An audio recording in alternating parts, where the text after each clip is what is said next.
السلام علیکم ورحمۃ اللہ عزیز ناظرین، آج انشاءاللہ تعالی سورہ حمزہ کی تفسیر بیان کرنا مقصود ہے، اور میرا ساتھ دینے کے لیے میرے ساتھ میں مولانا عبدالستار ندوی صاحب موجود ہیں الحمدللہ، اور جن کا ہلکا سا تعارف میں نے پچھلی نشست میں بھی کروایا تھا۔ جن لوگوں نے مس کیا ان لوگوں کے لیے دوبارہ بتاتا چلوں کہ مولانا ندوہ سے فارغ ہے، ماشاءاللہ عالمیت اور فضیلت کی سند ملی ہے، اور جامعہ ملیہ سے عربی زبان کے اندر آپ نے ایم اے کیا ہے۔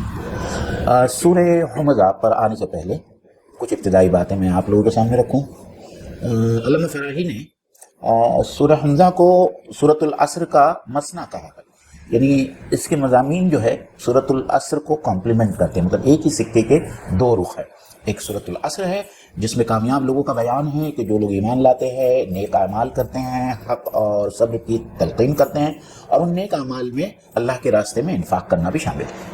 اس کے برخلاف سورۃ الحمزہ کے اندر اللہ تعالیٰ ان لوگوں کا بیان کرتا ہے جو نہ صرف یہ کہ بخیل ہیں، کنجوس ہے، بلکہ اس سے بڑھ کر یہ کہ وہ نیک لوگوں کی چغلخوری کرتے ہیں، ان میں عیوب ڈھونڈتے ہیں اور تانا دیتے ہیں، استہزاء کرتے ہیں۔ یہ مکی سورہ ہے، بہت ہی ابتدائی دور میں اللہ کے رسول صلی اللہ علیہ وسلم پر نازل ہوئی۔ یہ اس وقت نازل ہوئی جب رؤسائے قریش اور امراء قریش ہیں اللہ کے رسول اور آپ تمام صحابہ کی مذاق اڑاتے تھے، استہزاء کرتے تھے، تانا دیتے تھے۔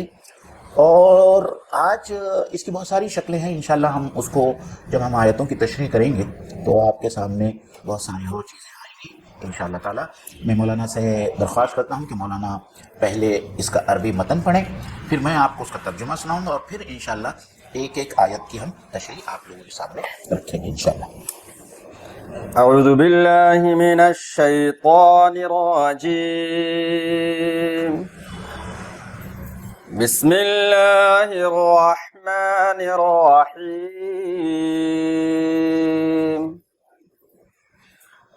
ویل لکل ہمزۃ لمزہ الذی جمع مالا وعددہ يحسب أن ماله أخلده كلا لينبذن في الحطمة وما أدراك ما الحطمة نار الله الموقدة التي تطلع على الأفئدة إنها عليهم مؤصدة في عمد ممددة۔ صدق اللہ العظیم۔ اعوذ باللہ من الشیطان الرجیم، بسم اللہ الرحمن الرحیم۔ ویل لکل حمزۃ لمزہ، تباہی ہے ہر عیب جو اور اشارے سے تانا دینے والے کی، الذی جمع مالم، جس نے جمع کیا مال، وعددہ، اور اسے گنتا رہا، یحسب ان مالہ اخلدہ، اور وہ یہ گمان کرتا تھا کہ اس کا مال ہمیشہ ہمیشہ رہے گا، یا اس کا مال اسے ہمیشہ ہمیشہ زندہ رکھے گا۔ کلا، ہرگز نہیں، لَيُنبَذَنَّ فِي الْحُطَمَةِ، وہ ضرور بالضرور جھونک دیا جائے گا، پھینک دیا جائے گا حطمہ میں۔ وَمَا أَدْرَاكَ مَا الْحُطَمَةُ، اور تم کیا جانو کہ حطمہ کیا ہے؟ نار اللہ الموقدہ، یہ اللہ تعالیٰ کی طرف سے بھڑکائی ہوئی آگ ہے۔ التي تطلع على الافئدہ، یہ ایسی آگ ہے جو لوگوں کے دلوں تک چڑھ جائے گی۔ انہا علیہم مؤصدہ، اور پھر یہ آگ ایسی ہوگی جو ان کے اوپر ڈھانپ دی جائے گی، فی عمد ممددہ، جیسا کہ وہ ستونوں سے بندھے ہوئے ہوں گے۔ یہ اس سورہ کی ترجمانی ہے۔ مولانا یہ پہلی آیت میں 3 الفاظ جو ہیں وہ ناظرین کے لیے جو ہے دلچسپی کا باعث ہوگی کہ ویل اور حمزہ اور لمزہ، اور جیسا کہ ہم جانتے ہیں کہ عربی زبان میں حمزہ اور لمزہ جو ہے بہت ہی قریب المعانی اصطلاحات ہیں، اور یہ دونوں جو ہے مبالغے کے صیغے ہیں، اور اسی میں جو ہے ایک دوسری صفت یا ایک بری عادت جو قرآن مجید میں جا بجا ارشاد ہوئی ہے وہ ہے غیبت کی. جی تو تقریباً وہ یہ تینوں چیزیں جو ہے ایک ان کا شمار ایک ہی قسم کی بری عادت میں کیا جاتا ہے. تو میرے خیال سے اگر آپ ان تینوں چیزوں کی زیادہ وضاحت کر دیں تو بہتر ہوگا. جی، یہ ہمزہ اور لمزہ یہ دونوں مبالغے کے صیغے ہیں، اور اس صورت میں ہمزہ کے وزن پہ ایک اور لفظ آیا ہے حطمہ، اور مبالغہ کے تعلق سے پہلے بات آ چکی ہے کہ جس میں زور اور قوت ہوتی ہے، جس میں کہ بہت زیادہ. سب سے پہلے جو لفظ آیا ویل، ویل کی میننگ آتی ہے ہلاکت، تباہی، بربادی. قرآن میں بارہا یہ آیا ہے ویل لکل افاک اثیم، ہلاکت و بربادی ہے گنہگار کے لیے، فسق و فجور میں مبتلا لوگوں کے لیے. اور ارایت الذین میں بھی ہے فویل للمصلین، اور قرآن میں اور دیگر جگہوں پہ بھی ویل کا لفظ آیا ہے. تو ویل کے تعلق سے ایک بات تو یہ بھی ہے کہ جہنم کی ایک وادی کا نام ہے، کہ جہنم کی ایک وادی ہے جس کے تعلق سے احادیث میں ہے کہ اس میں بچھو جو ہوں گے وہ کھچر کے برابر بچھو ہوں گے، اور بہت ساری اس میں ہیبت ناک چیزیں ہوں گی. البتہ ویل کے تعلق سے یہاں جو مفسرین نے ترجمہ کیا ہے تباہی، بربادی، ہلاکت، یہی اکثر ترجمہ ہے یہاں.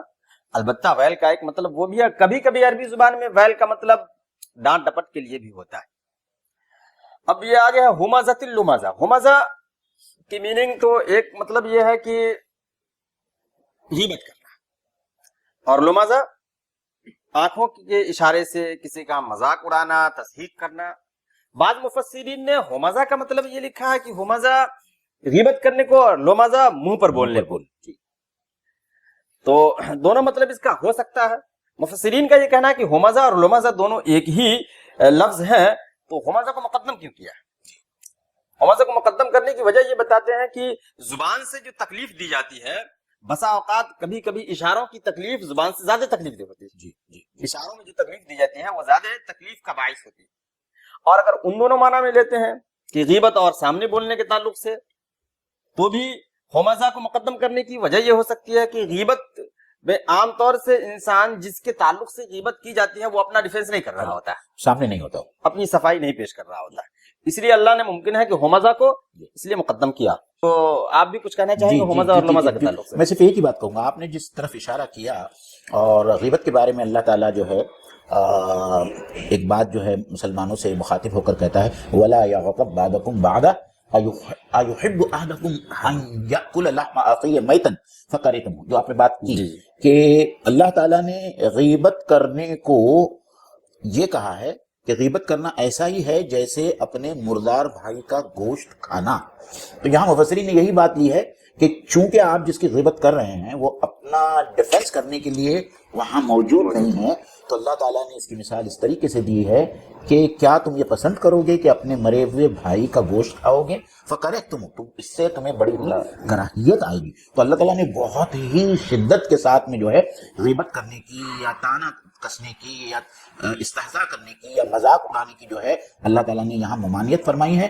اور اس کانٹیکس میں بھی ہے مولانا، اس کا سیاق و سباق یہ بھی ہے جیسا کہ میں نے پہلے کہا کہ مکی زندگی میں اللہ کے رسول صلی اللہ علیہ وسلم اور دوسرے نیک صحابہ جو آپ صلی اللہ علیہ وسلم کے ساتھ میں تھے، جو قریب بھی تھے، ان کی مذاق اڑائی جاتی تھی. اور جو مذاق اڑانے والے تھے اس زمانے کے روسا اور امرائے قریش تھے، جن کے پاس میں بے انتہا دولت جمع ہو گئی تھی، جس کے اوپر وہ فخر جتاتے تھے. اور اسی وجہ سے غالباً ان کے اندر یہ جذبہ پیدا ہو گیا تھا، یا اسی وجہ سے جو ہے وہ صحابہ کرام کی مذاق اڑاتے تھے اور انہیں تانوں سے یہ کرتے تھے، نوازتے تھے. اور اس کی وجہ جو ہے اللہ تعالیٰ نے آگے کی آیت میں بہت اچھے طریقے سے واضح کر دی. آپ نے جب بھی کہا اس کو مجھے ایک آیت بھی یاد آ گئی، وہ اللہ نے خود ذکر کیا ہے وَإِذَا مَرُّوا بِهِمْ يَتَغَامَزُونَ، کہ جب وہ گزرتے ہیں ان کے پاس تھے تو آنکھوں سے اشارہ کرتے ہیں. وَإِذَا انقلبوا إِلَىٰ أَهْلِهِمْ انقلبوا فَخِورًا. تو خیر وہ دلیل بھی ماشاءاللہ مل گئی کہ ان لوگوں کا رویہ یہی تھا مسلمانوں کے تعلق سے. آگے کچھ الذی جمع مالا وعددا. تو یہاں دراصل میں ہم ہمیشہ کہتے ہیں کہ اللہ تعالیٰ نے فوراً جو ہے یہ جو گروپ تھا، یہ جماعت تھی لوگوں کی، ان کے روٹ کاز کیا تھا، یہ ایسا کیوں کرتے تھے، یہ ان بری صفات کے کیوں حامل تھے، اس کی طرف ایک اشارہ کیا ہے. یہ ضروری نہیں ہے کہ چغلخوری کرنا، عیب جوئی کرنا، تانا دینا صرف انہی لوگوں کی اجارہ داری ہے. دوسرے عام لوگوں میں بھی یہ بات پیدا ہو سکتی ہے جو اسلامی معاشرے کے لیے انتہائی ہلاکت خیز ثابت ہو سکتی ہے ان کے اتحاد کے لیے. کیونکہ مجھے ایک حدیث یاد آتی ہے مولانا, اللہ کے رسول صلی اللہ علیہ وسلم نے فرمایا کہ اللہ کے بندوں میں بدترین وہ لوگ ہیں جو چغل خوری کرتے ہیں, جو ایک دوسروں کے رشتوں میں فساد ڈلواتے ہیں, اور تیسرا جو نیک لوگوں میں عیب تلاش کرتے ہیں. کیوں کہ وہ یہ سمجھتے ہیں کہ جس طریقے سے عیوب ہم میں ہیں, اگر ہم سامنے والے کے بھی عیوب کو ظاہر کریں یا بتائیں تو جو ہے ہم دونوں جو ہے وہ ایک ہی سطح کے اوپر ہم آ جائیں گے. اس لیے وہ یہ کوشش کرتے ہیں کہ نیک لوگوں میں, حالانکہ ان میں وہ عیوب نہیں ہے, لیکن وہ عیوب کو ڈھونڈتے ہیں اور غیبت کرتے ہیں. اللہ تعالیٰ نے, اللہ کے رسول نے فرمایا کہ اللہ کی مخلوق میں بدترین لوگ تھے. تو یہاں جو اللہ تعالیٰ نے جو روٹ کاز بتایا ہے کہ کیوں یہ لوگ ایسا کرتے ہیں, تو اس میں جو ہے ان کی دولت کی طرف اشارہ کیا گیا. الذی, کہ یہ وہ لوگ جن میں یہ دو صفات ہیں, ان میں یہ صفت اور بھی ہے کہ جمع مالو, کہ انہوں نے اپنے مال کو جمع کیا, وعددا, اور اس کو جو ہے وہ گنتے رہے. مطلب ان کے زندگی میں یہی انہماک رہا اور اسی میں وہ مشغول رہے کہ دولت جمع کرتے رہے, اور ہمیشہ ان کو یہ فکر ہوتی تھی کہ ان کی جمع شدہ پونجی کس طریقے سے وقت کے ساتھ میں بڑھتی ہے. اور کچھ کہیں گے آپ؟ ہاں, ویسے فی نفسی دیکھا جائے تو مال کا جمع کرنا یہ معیوب نہیں ہے جی, لیکن مال جمع کرنے کے ساتھ ساتھ ان کے اگر حقوق واجبہ ادا نہ کیے جائیں, غریبوں کے حق ادا نہ کیے جائیں, حقوق واجبہ نہ دیے جائیں. دوسری بات یہ ہے کہ مال کا دھن اتنا سوار ہو جائے کہ دینی کاموں سے انسان کو بیزار کر دے. تیسری بات اس میں یہ ہے کہ مال اس لیے جمع کرے کہ تفاخر کرنے کے لیے, جیسے تکاثر میں, سورۃ تکاثر میں جو ہم نے دیکھا. تو گویا تین باتیں ہیں. ایک یہ ہے کہ حقوق واجبہ ادا نہ کیے جائیں, مال کے جمع کرنے کا سبب تفاخر ہو, اور تیسرے نمبر یہ ہے کہ مال کے جمع کرنے میں اتنا منہمک نہ ہو جائے کہ دین سے بالکل بیزار ہو جائے. اگر یہ تین خصوصیات پائی جا رہی ہیں تو پھر یہ معیوب ہے. بالکل. سورہ توبہ میں اللہ تعالیٰ والذین یکنزون الذهب والفضة ولا ينفقون في سبيل الله فبشرهم بعذاب أليم يوم يحمى عليها في نار جهنم فتكوى بها جباههم وجنوبهم وظهورهم هذا ما كنزتم لأنفسكم فذوقوا ما كنتم تكنزون. تو بہت صاف, مطلب آپ نے جو بات کہی وہی سورہ توبہ کے اندر اللہ تعالیٰ نے یہ کہا کہ جو لوگ سونا اور چاندی جمع کر کے رکھتے ہیں اور اس کو اللہ کی راستے میں خرچ نہیں کرتے ہیں, حدیث میں آتا ہے کہ اسی سونے چاندی کو جہنم کی آگ میں تپا کر ان کو داغا جائے گا, ان کے پیشانیوں کو, ان کے منہ کو, ان کے پشت کو, اور اس کی بہت اچھے تفصیلی نکات ہے. خیر وہ آج اس کے اوپر ہم کو بحث نہیں کرنا ہے, لیکن یہ وہی معاملہ ہے کہ پیسہ ہے, دولت ہے, لیکن آپ حقوق العباد جیسے زکوٰۃ اور صدقات نہیں دیتے ہیں تو آپ کے مال کو اس طریقے سے جو ہے آپ کے لیے جو ہے وہ بڑا فتنہ بن جائے گا. یہ بات جو ہے یہ ہم کو سمجھانا ہوگا لوگوں کو. یا سبو, یہ شخص یا یہ آدمی یا یہ جماعت سمجھتا ہے انا کہ مالہ اخلدہ, کہ یہ مال اس کو ہمیشگی کی زندگی عطا کرے گا. تو اللہ تعالیٰ کیا کہنا چاہتا ہے کہ کیونکہ ہم تو دیکھتے ہیں کہ امیر سے امیر آدمی بھی ہو تو اس کو بہرحال موت لازم ہے اور مرنا ہے اس کو. اللہ تعالیٰ نے سورہ شعراء میں بھی کہا ہے کہ تتخذون مصانع لعلکم تخلدون وَإِذَا بَطَشْتُم جباری, تو کہ وہ تو اپنے محل اس طریقے سے بناتے ہیں کہ ایسا لگتا ہے کہ گویا وہ ہمیشہ ان محلوں میں رہنے والے. تو ذرا یہ لوگوں کی نفسیات پہ اگر آپ کچھ روشنی ڈالیں تو. اچھا, وہ مال جو جمع کرتے ہیں لوگ, یحسب ان مالہ اخلد, تو مال جمع کرتے وقت ان کو یہ احساس رہتا ہے کہ شاید یہ مال ہمیشہ ہمیں زندہ رکھے گا. جی. تو اس کی وجہ یہ ہے کہ ممکن ہے کہ وہ دیکھ رہے ہوں گے کہ یہ مال باقی رہنے والی چیز ہے. جی. تو وہ برابر وہ دیکھتے آ رہے ہیں مال باقی رہنے والی چیز ہے, تو یہ خام خیالی ان کی کہ شاید یہ مال ہمیں ہمیشہ باقی رکھے گا.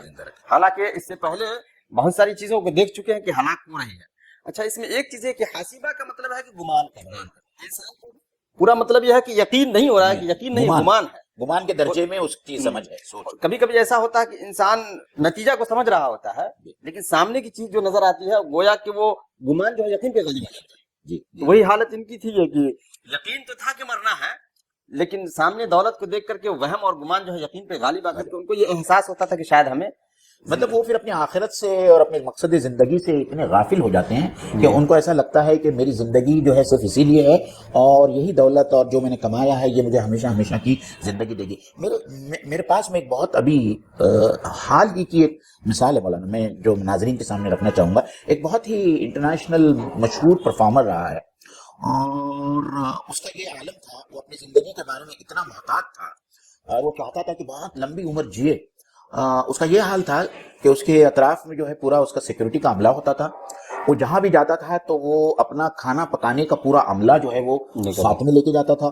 اس کو جو بھی چیز کھانے کے لیے دی جاتی تھی اس کو پہلے باقاعدہ ٹیسٹ کیا جاتا تھا کہ یہ کھانے کے لائق ہے نہیں ہے, اس کے اندر کوئی زہر وہر تو نہیں ملا دیا گیا. یہاں تک کہ اس نے اپنے ہر عضو کے لیے دنیا بھر میں بہت سارے ڈونرز آئیڈینٹیفائی کر کے رکھے تھے کہ اگر خدا نخواستہ اس کا کوئی عضو بیکار ہو جاتا ہے تو اس کے پاس میں ایک ڈونر رہے گا جو فوراً اس کو وہ عضو ڈونیٹ کرے. اور اس کے ساتھ میں پورا ایک میڈیکل عملہ سفر کرتا تھا جس میں فزیشین, انیستھیٹسٹ, سرجن, پیتھولوجسٹ اور سبھی وہ ڈاکٹر ہوتے تھے جس کی کسی انسان کو کبھی بھی ضرورت پڑ سکتی ہے میڈیکل ایمرجنسی میں, لیکن وہ موت سے نہیں بچ پائے. تو میرے خیال سے یہ اسی قسم کی نفسیات ہے کہ میرے پاس میں بہت پیسہ ہے, میں ان تمام چیزوں کو جمع کر لوں, اب مجھے موت نہیں آنا ہے. تو یہ کبھی کبھی وہ جو سبوں سے یہ اندازہ ہوتا ہے کہ کبھی کبھی ایسا ہوتا ہے کہ انسان کے ذہن پہ یقین کے اوپر وہم غالب ہو جاتا ہے. اس کی ایک مثال میں دینا چاہتا ہوں. میں نے پڑھا تھا عبدالحق حقانی صاحب کی تفسیر کے مقدمے میں کہ ایک شخص ہے جس کو کہا جائے کہ تمہارا یہ دوست ہے جو مر چکا ہے, اس کی لاش پڑی ہوئی ہے ایک کمرے میں, بند کمرے میں, اندھیری رات میں, برسات کی رات ہو, ڈراؤنی رات ہو, ایک چادر میں اس لاش کے ساتھ سونا ہے. تو انسان ہمت نہیں کر پاتا. بالکل. اور ایک تمہارا جانی دشمن ہے, سچویشن یہی ہے لیکن وہ جانی دشمن ہے, اس کے ساتھ آپ کو, وہ زندہ ہے, وہ مرا ہوا نہیں, وہ زندہ ہے, اس کے ساتھ آپ کو رات گزارنا ہے. سچویشن یہی ہے, ایک دم اندھیرا ہے, تاریک رات ہے, بارش ہو رہی ہے, تو انسان رہ پائے گا کہ نہیں؟ تو انسان رہ لگا اس کے ساتھ. حالانکہ عقل کا تقاضا یہ ہے کہ یہ زندہ انسان نقصان پہنچا سکتا ہے اور یہ مرا ہوا نقصان نہیں پہنچائے گا. لیکن وہم یہ کہہ رہا ہے کہ مرا ہوا انسان اٹھ جائے گا تب کیا ہوگا. تو کبھی کبھی انسان کی عقل پہ وہم ایسا غالب ہو جاتا ہے, تو وہی پیسہ جمع کرنے کی, دولت جمع کرنے کی ہوڑ میں جو ہے نا انسان کی عقل اور یقین جو ہے وہ ماری جاتی ہے, اور سوچتا ہے کہ بس ہم میں سے ہر ایک اس بات کا اندازہ کر سکتا ہے کہ ہم میں سے ہر ایک کو یقین ہے کہ مرنا ہے, لیکن کوئی ٹینشن جب ذہن میں آ جاتا ہے تو پھر ایسا لگتا ہے کہ اب تو کیسے ہوگا, حالانکہ موت اگر یاد رہے کہ مرنا تو ہے ہی. تو خیر مولانا, لاسٹ پچھلی آیت اور نشست میں بھی میں نے کلّا کی بارے میں بات کی تھی. کلّا, ہرگز نہیں.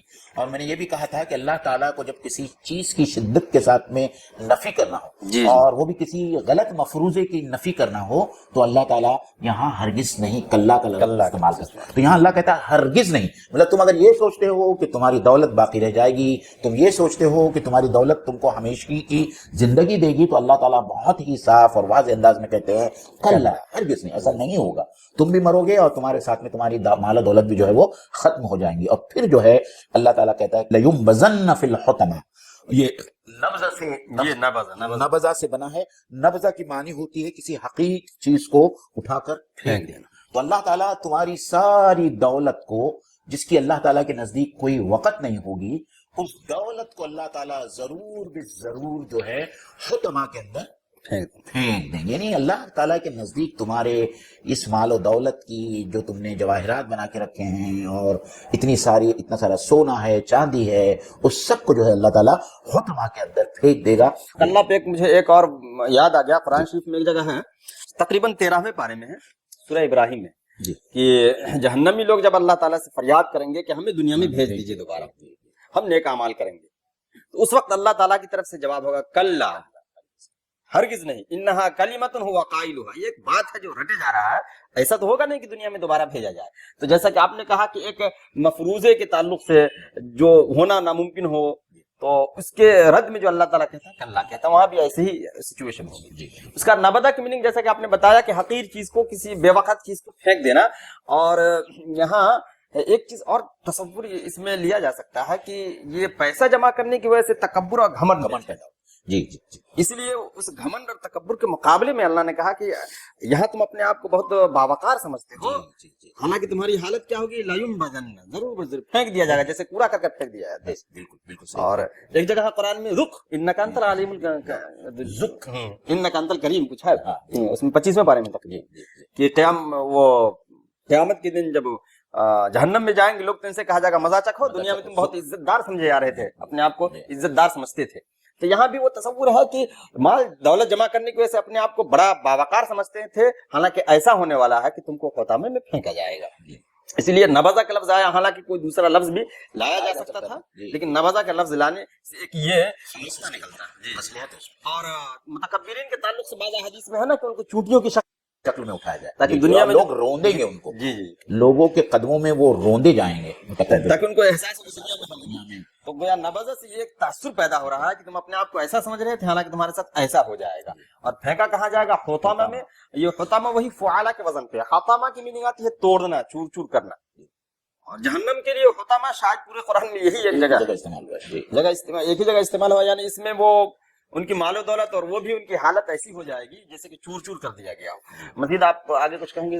اس میں ایک بات جو مفسرین نے یہ بتائی ہے کہ کیوں اللہ تعالیٰ نے چور چور کرنے کے لیے یہ لفظ کیوں استعمال کیا ہے جہنم کا، کیونکہ اس زمانے میں لوگ جو اپنی دولت ہے وہ سونا اور چاندی کے اینٹوں کی شکل میں جو ہے وہ محفوظ رکھتے تھے اور جواہرات کی شکل میں محفوظ رکھتے تھے۔ اس وقت تو کرنسی ہوتی نہیں تھی، اور اسی لیے آتا ہے کہ فرعون کے خزانوں کی کنجیاں جو ہے وہ کتنے سارے اونٹوں کے اوپر لد کر جاتی تھی، کیونکہ وہ سب اس کا جتنا خزانہ تھا وہ سونے چاندی کی شکل میں تھا۔ تو سونے اور چاندی کو چور چور کرنے والی آگ، ایسی آگ جو سونے اور چاندی کے ان بڑے بڑے اینٹوں کو اور جواہرات کو جو ہے پگھلا کر جو ہے چور چور کر دے گی، اس کے لیے اللہ تعالیٰ نے یہاں حطمہ کا لفظ استعمال کیا ہے۔ اور پھر اس کے بعد میں اللہ تعالیٰ واپس پوچھتا ہوں وما ادراک ما الحطمہ۔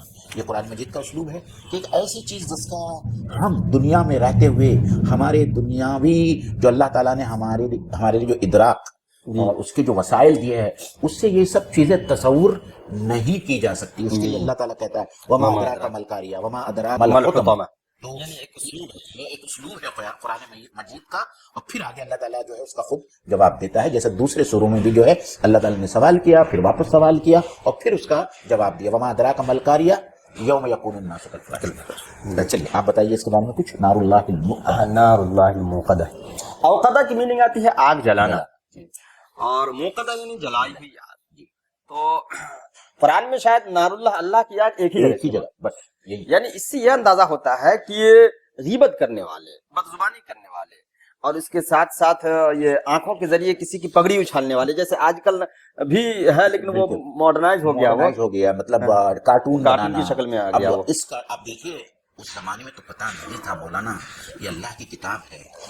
کارٹون بنانا آج جو ہے جس طریقے سے اللہ کے رسول صلی اللہ علیہ وسلم کی ذات کو کارٹون کے ذریعے نشانہ بنایا گیا ہے، تضحیک کا نشانہ بنایا گیا ہے، آپ سوچیے کہ وہ کتنا بڑا گناہ ہے، اور جو اسی میں آتا ہے، جی جی جی، اسی لمز اور حمز کی اس میں آتا ہے، اس کا شمار ہوتا ہے۔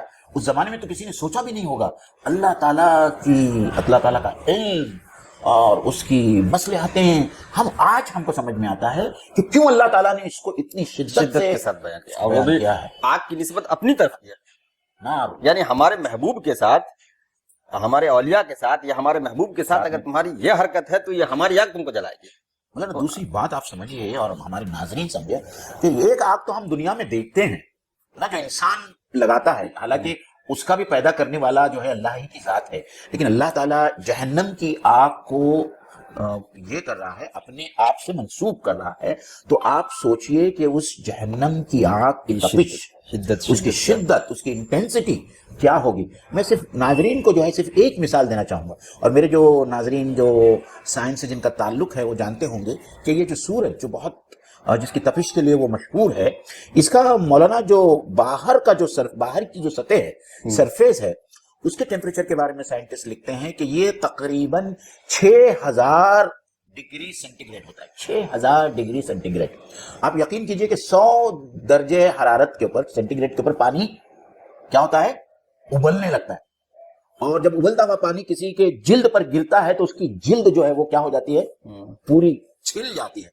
تو آپ سمجھیے کہ سورج کی بیرونی سطح کا ٹیمپریچر جو ہے وہ 6000 ڈگری سینٹی گریڈ ہے، اور جیسے جیسے آپ سورج کے اندرونی کور کی طرف جائیں گے جہاں نیوکلیئر فیوژن ہوتا ہے، سائنٹسٹ کہتے ہیں کہ اس کا درجہ حرارت 15 ملین ڈگری سینٹی گریڈ ہے، 1.5 کروڑ ڈگری سینٹی گریڈ ہے۔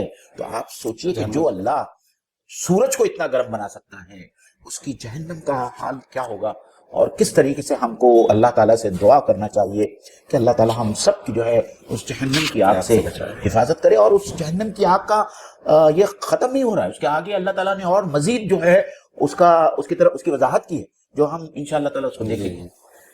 تو گویا کہ یہ جو 3 کام ہیں یہ اتنے خطرناک ہیں, خاص طور سے وہ جو ہے کسی کی پگڑی اچھالنا, مذاق اڑانا, اس کی شدت اتنی ہے کہ اللہ تعالیٰ نے اتنی سختی سے کہا کہ نام اللہ الموقدہ, کہ اللہ کی دہکائی ہوئی آگ ہے, التی تطلع علی الافئدہ. یہ بڑی عجیب آیت ہے مولانا. اس میں پہلی بات جو سمجھنے کی ہے, جب ہم آگ کے قریب ہوگی تو سب سے پہلے جلنے والی چیز کیا ہے؟ ہماری جلد جلتی ہے, اس کے بعد میں گوشت جلتا ہے. جو لوگ مرتے ہیں وہ آگ تو ان کے دل تک پہنچتی ہے, لیکن یہاں ایک ایسی آگ کا اللہ تعالیٰ ذکر کر رہے ہیں, ایک بہت ہی خصوصی آگ ہے جس کو یہ صفت جو ہے اللہ تعالیٰ نے خود عطا کی, کہ جو دلوں پر چڑھتی جائے گی. افئدہ جو ہے فؤاد کی جمع ہے. افئدہ اگرچہ اس عضو کو کہتے ہیں, لیکن اس عضو کے اس حصے کو افئدہ کہتے ہیں جس میں تفکرات, سوچنے, جذبات کی جو کیفیت جہاں ہوتی ہے اس کو افئدہ کہا جاتا ہے. وہ کہا کہ التی تطلع علی الافئدہ, کہ وہ آگ افئدہ تک پہنچ جائے گی. ایک تو جیسا کہ آپ نے بتایا کہ انسان کے جسم میں آگ لگے تو دل تک پہنچنے سے پہلے ہی انسان کی موت ہو جاتی ہے, لیکن یہ وہاں یہ حالت نہیں ہوگی بلکہ دلوں کو بھی جلائے گی. اچھا, دلوں کا ذکر ہی کیوں آیا, افئدہ کا ذکر کیوں آیا؟ وہ اہم نقطہ ہے. تو دل و افئدہ کا ذکر ایک تو یہ ہے کہ یہ سوچنے اور تفکرات, جذبات, خبیث ارادے کی جو جگہ ہے وہ افئدہ ہے, وہ دل کا وہ حصہ ہے افئدہ, تو اس کو ہی جلائے.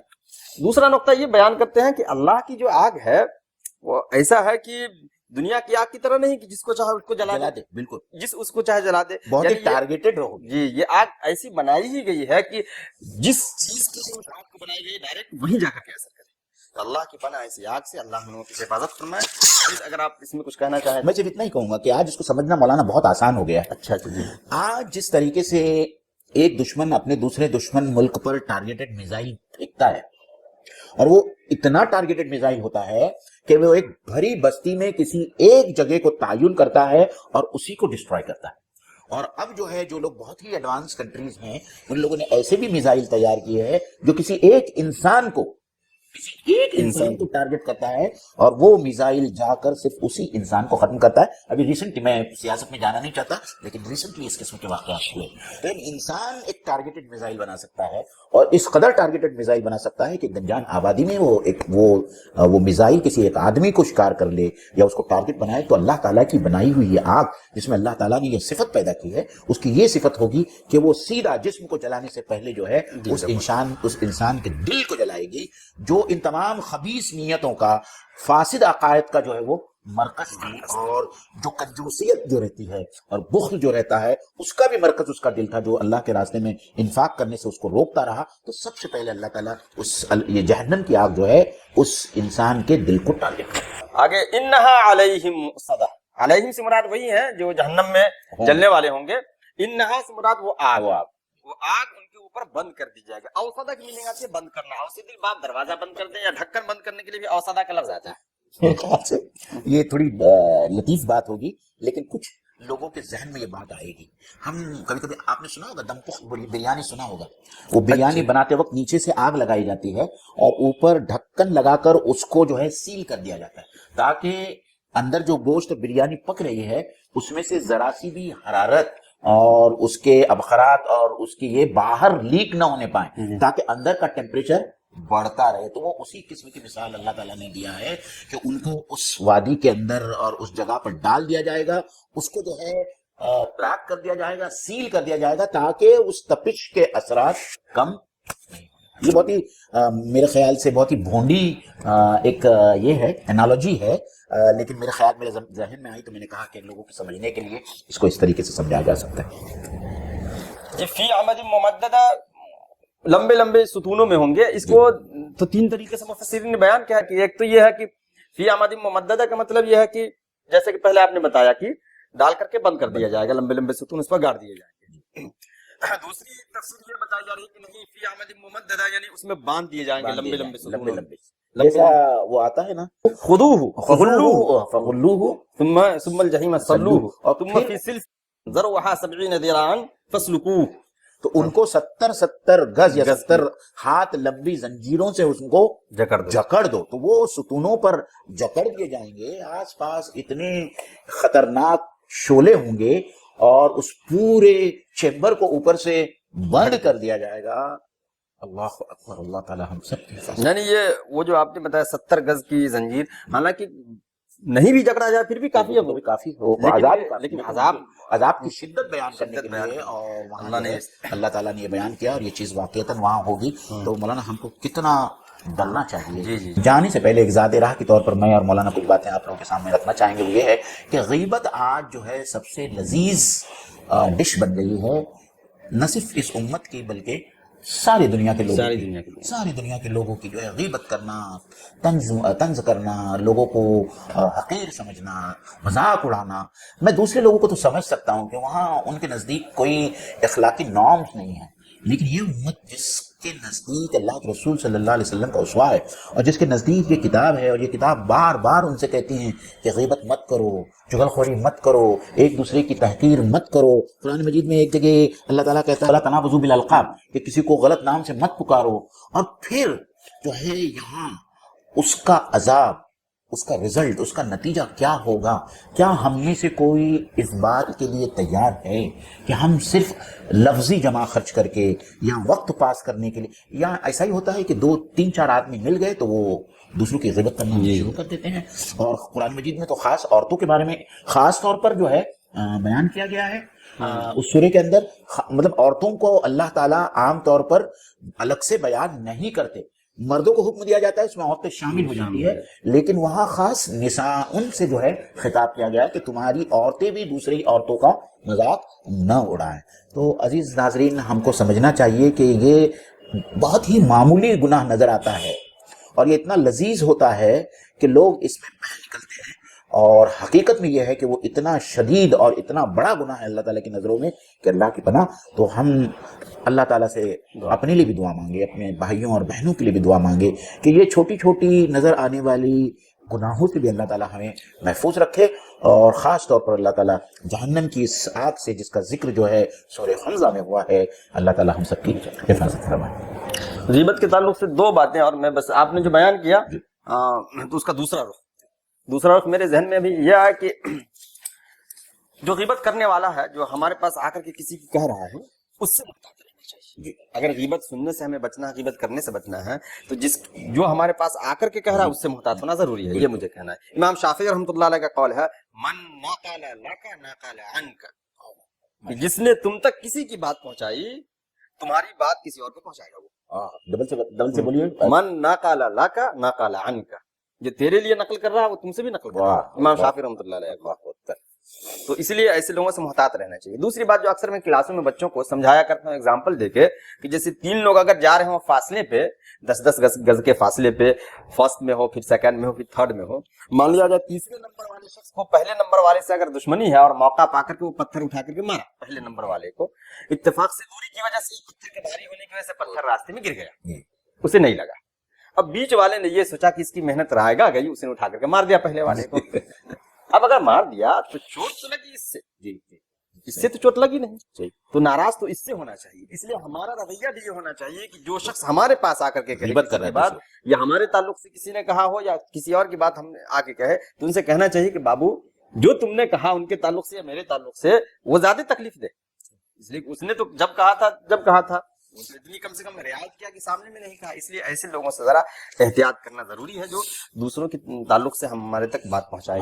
الحمدللہ. عزیز ناظرین، ایک بار دوبارہ میں آپ کو یاد دلاتا چلوں کہ اگلی جمعرات کو آپ سے دوبارہ ملاقات ہوگی انشاءاللہ تعالیٰ اسی وقت 9:30 بجے محفل تذکیر میں. تو اگلی نشست جو ہے وہ سوال جواب کی نشست ہوگی ان 3 سوروں پر مبنی. اگر آپ کے پاس میں کوئی سوالات ہیں، کوئی اشکال ہے، کوئی تشنگی باقی رہ گئی ہے، تو پلیز آپ کے لائیو چیٹ کے ذریعے اور ہمارا جو واٹس ایپ نمبر ہے اس پر جو ہے آپ کے سوال ضرور بھیجیے، اور ہم بھی جو ہے انشاءاللہ تعالیٰ اپنی طرف سے کچھ تینوں سوروں کے اگر کچھ پہلو تشنا رہ گئے ہوں تو ہم ان لوگوں کے انشاءاللہ تعالیٰ ان پہلوؤں پر مزید روشنی ڈالنے کی کوشش کریں گے. اور ایک بار پھر میں آپ سے بہت مؤدبانہ التماس کرتا ہوں کہ ہمارے اس پروگرام کو دوسرے لوگوں تک پہنچانے میں ہماری مدد کریں, پروموٹ کریں. آپ بھی سبسکرائب کریں, دوسروں کو کہیں کہ وہ بھی اس چینل کو سبسکرائب کریں. وآخر دعوانا ان الحمدللہ رب العالمین. السلام علیکم.